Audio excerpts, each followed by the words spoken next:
In the run-up to South Africa's first democratic non-racial elections in 1994, we in African Enterprise took a number of initiatives to draw together black and white politicians, alienated people for the most part, and from far left to far right, to come together for dialogue and communication.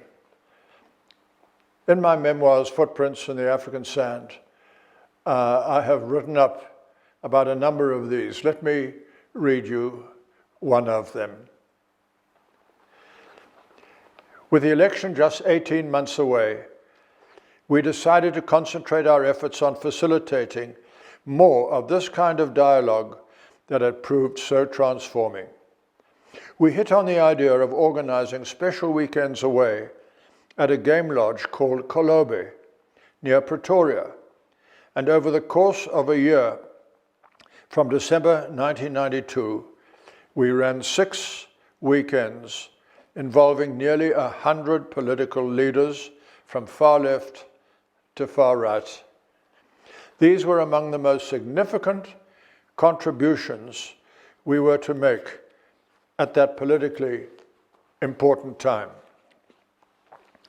Someone once asked me how we got the leaders to come.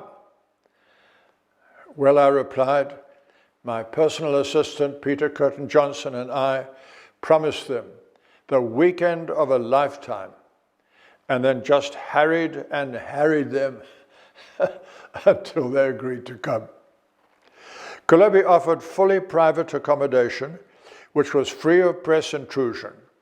It lies deep in the bush, and we went there by light aircraft, a heartwarming and relaxing adventure in itself, flying into that little runway cut between the trees and the shrubs.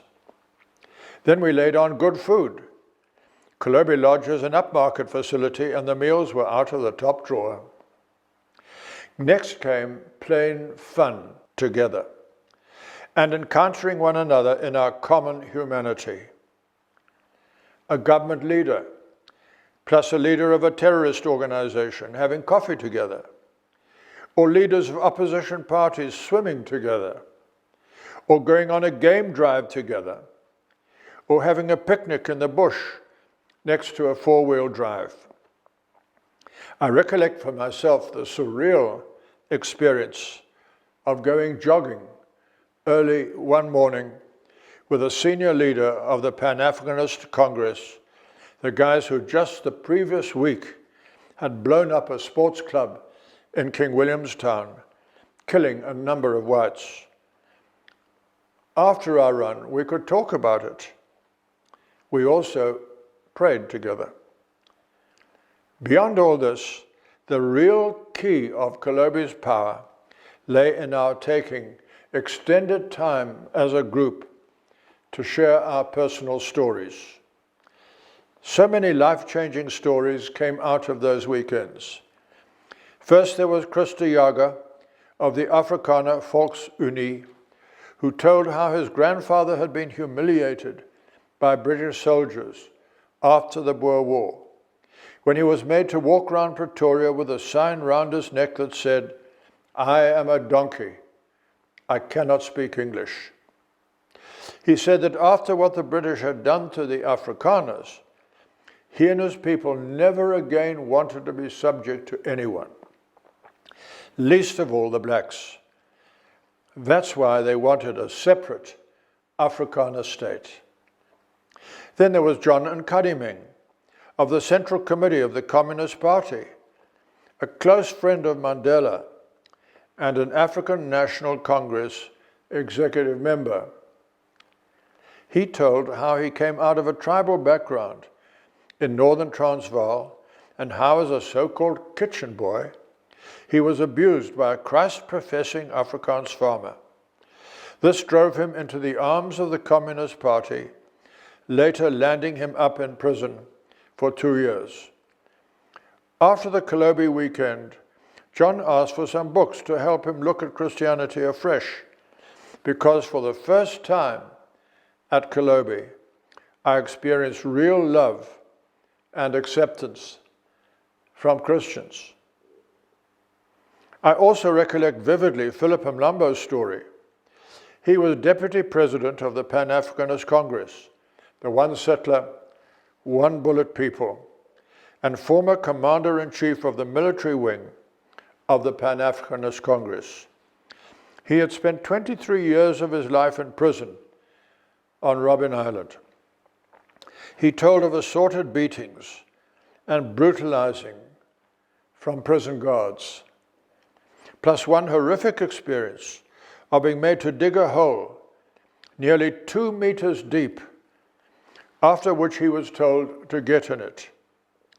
The guards then filled it in with sand up to his neck and urinated on him. With tears in his eyes, one Afrikaner said, "We apologize to you, brother. Please forgive us. I didn't know we did such things."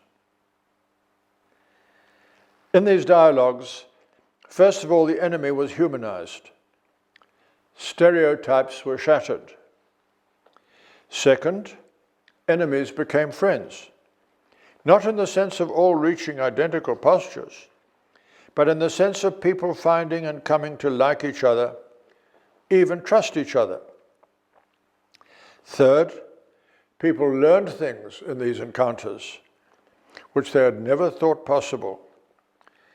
Lekau Moyaha, leader in Steve Biko's political party, the Azanian People's Organization, said, "I learned more in my first 3 hours at Kolobe than I could have learnt in 6 years anywhere else."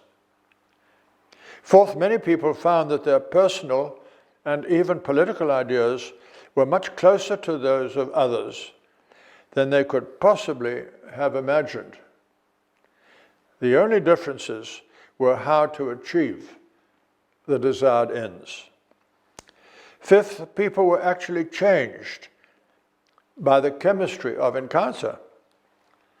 When it came to the turn of Indian politician Amishand Rajbansi's daughter, Vimleka, to share her story, she said with emotion, "If I had had my turn yesterday, it would have been quite different from how I feel now. I have had several revolutionary encounters with some of these Afrikaners."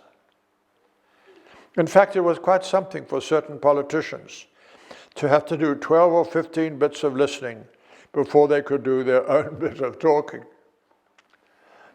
Arie van Rensburg, from the executive of the Afrikaner Volksunie, came to 3 Kolobes, each time bringing new colleagues from the extreme right wing.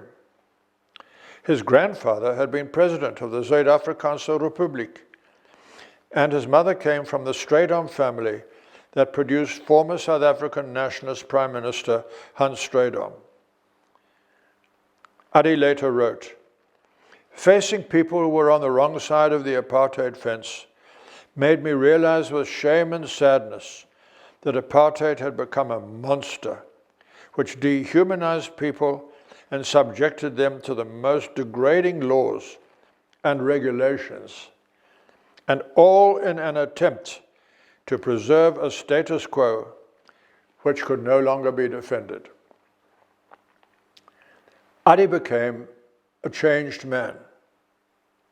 And like his boss, Andries Beyer, in the Afrikaner Volksunie, who joined de Klerk in unwinding apartheid, he resigned from the party.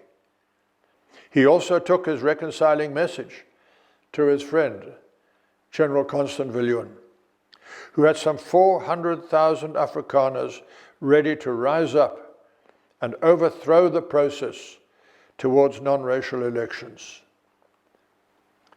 Home Affairs Minister Dani Schutte added, "I also believe Kolobe had a significant part in finally getting the right-wing Afrikaners into the elections." Then there was the extraordinary post-Kolobe story of the Pan-Africanist Congress's Philip Mlambo, from whom I got a phone call one day out of the blue. Michael, he said, our leadership wants to meet with you. Will you come to Johannesburg? I agreed, of course. And my personal assistant, Peter Curtin Johnson, and I would go up. Once there, he and Benny Alexander, the party's leader, told me they had decided to call off the armed struggle. They wanted to know our thoughts and get our encouragement. Well, men, I said, we obviously want to encourage this significant move, but one thing is for sure.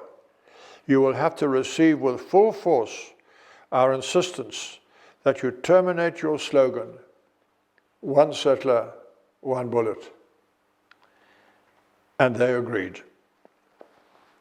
5 years later, when I was in the UK at a reconciliation conference in Coventry, which happened the day after Princess Diana's tragic death, who should be there but Philip Mlambo?